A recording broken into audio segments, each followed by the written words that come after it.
Thank you, Mr. Chairman.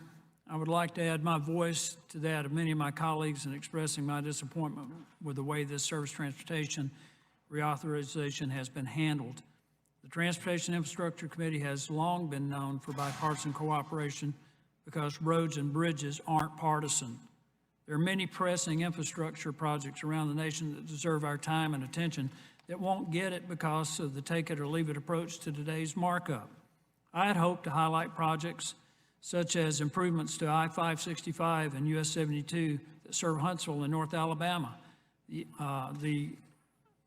I-10 connector from Dothan down to Interstate 10 in Florida that would benefit the entire Wiregrass area in southeast Alabama, the Montgomery Outer Loop, the Mobile Bay Bridge, Veterans Parkway in Opelika, the I-759 extension near Gadsden in the Northern Beltline in Birmingham, and many others.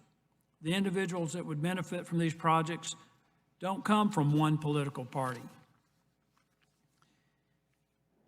The unprecedented increase in funding for mass transit in this bill does not reflect the fact that if the New York area is excluded, according to a 2018 Congressional Research Service report, transit ridership was down nationally by 7% over the previous decade.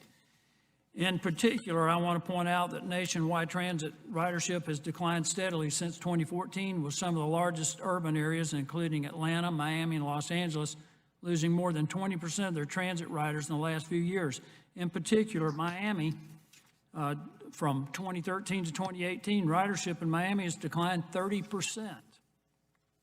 This bill apparently does not take that into account, nor apparently does it take into account the impact of COVID-19 on mass transit or the advent of autonomous vehicle technology that will produce fleets of driverless taxis and other ride-sharing options. This bill is an attempt to impose the Green New Deal on Americans.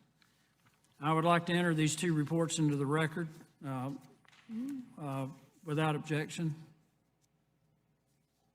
Without objection, so ordered. Thank you, Mr. Chairman.